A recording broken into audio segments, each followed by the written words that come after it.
വരുന്ന ത്രിതല പഞ്ചായത്ത് തെരഞ്ഞെടുപ്പിൽ മാവൂർ പഞ്ചായത്തിലെ UDFന്റെ സ്ഥാനാർത്ഥികളെല്ലാം നിശ്ചയിക്കപ്പെട്ടു. മുസ്ലിം ലീഗിനെ സംബന്ധിച്ചിടത്തോളം 19 വാർഡുകൾ 8 വാർഡുകളിലാണ് മുസ്ലിം ലീഗിന്റെ സ്ഥാനാർത്ഥികൾ.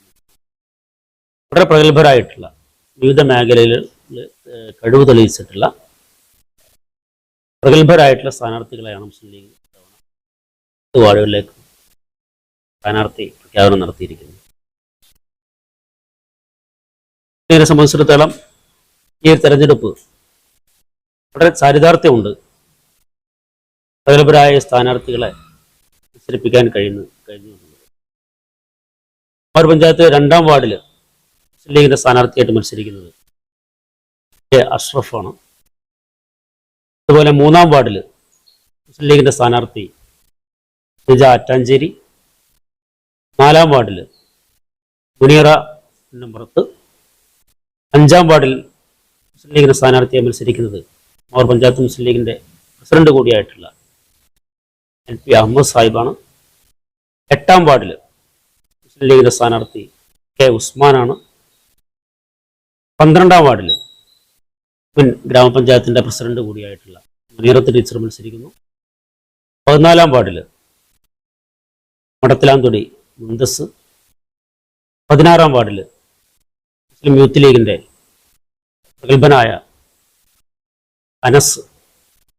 ഇങ്ങനെ 8 സ്ഥാനാർത്ഥികളെയാണ് മുസ്ലിം ലീഗ് മാവൂർ പഞ്ചായത്തിലേക്ക് മത്സരിപ്പിക്കുന്നത്. കൂടാതെ 14 ബ്ലോക്ക് പഞ്ചായത്തിലേക്ക് ചെറുപ്പ ഡിവിഷനിൽ നിന്നും മുസ്ലിം ലീഗിന്റെ സ്ഥാനാർത്ഥി ഉമ്മർ മാസ്റ്ററും മത്സരിക്കുന്നുണ്ട്. 8 സ്ഥാനാർത്ഥികളും മത്സരിച്ച് വിജയിച്ചു വരുമെന്ന കാര്യത്തിൽ യാതൊരു തർക്കവുമില്ല. മുസ്ലിം ലീഗ് ആ അർത്ഥത്തിൽ രാഷ്ട്രീയമായി സജ്ജമാണ്. മുസ്ലിം ലീഗിന്റെ തെരഞ്ഞെടുപ്പ് സംവിധാനമെല്ലാം വളരെ സജ്ജമാണ്. UDF തലത്തിൽ മുസ്ലിം ലീഗ് ഈ 8 സ്ഥാനാർത്ഥികളെയും 8-ഉം വിജയിപ്പിച്ചെടുക്കുമെന്ന്. മാവൂർ പഞ്ചായത്തിലെ ഐക്യജനാധിപത്യ മുന്നണി സീറ്റ് വിഭജന ചർച്ചയിൽ ഇന്ത്യൻ നാഷണൽ കോൺഗ്രസിന് അനുവദിക്കപ്പെട്ട 8 സീറ്റുകൾ ഇന്ന് നാഷണൽ കോൺഗ്രസിൻ്റെ മാവൂർ മണ്ഡലം കമ്മിറ്റിയുടെ കോർ കമ്മിറ്റി അന്തിമ തീരുമാനത്തിലെടുത്ത് തിരഞ്ഞെടുക്കപ്പെട്ട സ്ഥാനാർത്ഥികളുടെ പട്ടിക പ്രസിദ്ധീകരിച്ചു കഴിഞ്ഞു. ഞങ്ങളുടെ സ്ഥാനാർത്ഥി പട്ടികയിൽ പരിചയസമ്പന്നരായ സ്ഥാനാർത്ഥികളും അതുപോലെ തന്നെ പുതുമുഖങ്ങൾക്കും ഒക്കെ അവസരം നൽകിക്കൊണ്ടുള്ള ഒരു സ്ഥാനാർത്ഥി പട്ടികയാണ്. കരുത്തുറ്റ പ്രഗത്ഭരായ ഒരു പഞ്ചായത്തിനെ നേതൃത്വം വഹിക്കുവാൻ പ്രാപ്തരായിട്ടുള്ള സ്ഥാനാർത്ഥികളെയാണ് കോൺഗ്രസ് ഇന്ന് പ്രഖ്യാപിക്കപ്പെട്ടിട്ടുള്ളത്. മാവൂർ ഗ്രാമപഞ്ചായത്ത് 3 ടേം ഇപ്പോൾ UDF നേതൃത്വം കൊടുക്കുന്ന ഭരണസമിതിയാണ് നിലവിലുള്ളത്. 4ാമത്തെ തവണയും ഭരണം നിലനിർത്തുന്നതോടൊപ്പം ഒരു മികച്ച ടീമിനെ നേരത്തെ ഉണ്ടായിരുന്നതിനെക്കാട്ടിലുപരി സീറ്റുകൾ മെമ്പർമാരുടെ എണ്ണം വർദ്ധിപ്പിച്ചിട്ടുള്ള ഒരു ഭരണസമിതിയെ തെരഞ്ഞെടുക്കുന്നതിന് ആവശ്യമായിട്ടുള്ള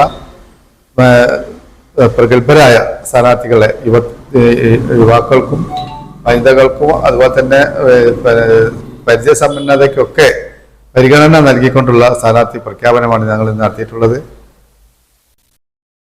ഡിസംബർ 11 നടക്കുന്ന തദ്ദേശ സ്വയംഭരണ തെരഞ്ഞെടുപ്പിൽ മാവൂർ പഞ്ചായത്തിലേക്ക് കോൺഗ്രസിന്റെ സ്ഥാനാർത്ഥികളായിട്ട് 1-ാം വാർഡിൽ നിന്ന് മത്സരിക്കുന്നത് KSUവിന്റെ പഞ്ചായത്ത് പ്രസിഡന്റ് മുജിതബ നെല്ലിക്കോടൻ. 7-ാം വാർഡിൽ നിന്ന് മത്സരിക്കുന്നത് തൊഴിലുറപ്പ് മേറ്റുകൂടിയായ സാബിറ പരുത്തിപ്പാറ. 10-ാം വാർഡിൽ നിന്ന് മത്സരിക്കുന്നത് മഹിളാ കോൺഗ്രസിന്റെ കുന്നമംഗലം ബ്ലോക്ക് പ്രസിഡന്റും മുൻ മെമ്പർ കൂടിയായ ജയശ്രീ ദിവ്യപ്രകാശ്. 11-ാം വാർഡിൽ നിന്ന് മത്സരിക്കുന്നത് മാവൂർ മണ്ഡലം കോൺഗ്രസ് കമ്മിറ്റിയുടെ general secretary KC Geetha teacher. 13-ാം വാർഡിൽ നിന്ന് മത്സരിക്കുന്നത് മാവൂർ മണ്ഡലം കോൺഗ്രസ് കമ്മിറ്റിയുടെ വൈസ് പ്രസിഡന്റ് ഗീതാമണി പുലിയപ്പുറം തടത്തിൽ. 15-ാം വാർഡിൽ നിന്ന് മത്സരിക്കുന്നത് ഫൗസിയ സലാം, മഹിളാ കോൺഗ്രസിന്റെ മണ്ഡലം ട്രഷറർ. 17-ാം വാർഡിൽ നിന്ന് മത്സരിക്കുന്നത് M പ്രസാദ് ആയംകുളം, അവിടുത്തെ മുൻ ബൂത്ത് പ്രസിഡന്റാണ്. 18-ാം വാർഡിൽ നിന്ന് മത്സരിക്കുന്നത് VS രഞ്ജിത്ത്, മുൻ മണ്ഡലം കോൺഗ്രസ് കമ്മിറ്റിയുടെ പ്രസിഡന്റും നിലവിൽ UDFന്റെ മാവൂർ പഞ്ചായത്ത് കൺവീനറുമാണ്. ഇങ്ങനെ എല്ലാ മേഖലയിൽ നിന്നും പ്രാതിനിധ്യം കൊടുത്തുകൊണ്ടുള്ള 8 സ്ഥാനാർത്ഥികളെ ആണ് മാവൂർ മണ്ഡലം കോൺഗ്രസ് കമ്മിറ്റി ഈ തദ്ദേശ സ്വയംഭരണ തെരഞ്ഞെടുപ്പിൽ മാവൂർ പഞ്ചായത്തിലേക്ക് സ്ഥാനാർത്ഥികളായി നിശ്ചയിച്ചിട്ടുള്ളത്. മാവൂർ പഞ്ചായത്തിലെ കോൺഗ്രസിന്റെ സ്ഥാനാർത്ഥികളെ പ്രഖ്യാപിച്ചു കഴിഞ്ഞു. ഒരു കരുത്തുറ്റ സ്ഥാനാർത്ഥികളെയാണ് ഇന്ത്യൻ നാഷണൽ കോൺഗ്രസ് പ്രഖ്യാപിച്ചിരിക്കുന്നത്. ഒരു സംശയം വേണ്ട, മാവൂർ ഗ്രാമപഞ്ചായത്തിന്റെ ഭരണ സംവിധാനം ഐക്യ ജനാധിപത്യ മുന്നണികളുടെ കരങ്ങളിൽ, RMPയുടെയും കരങ്ങളിൽ സുരക്ഷിതമായി ഉണ്ടാകും.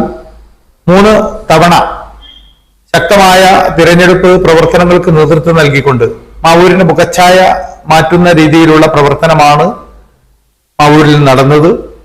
അത് 4ാം തവണയും അത് നിർബന്ധമായും ഐക്യ ജനാധിപത്യ മുന്നണിയുടെ ഭരണ സംവിധാനമുണ്ടാകും. കഴിഞ്ഞ തവണ ഉണ്ടായിരുന്നതിനേക്കാൾ സീറ്റുകൾ വലിയ രീതിയിൽ ഐക്യ ജനാധിപത്യ മുന്നണിക്ക് ഉണ്ടാകും.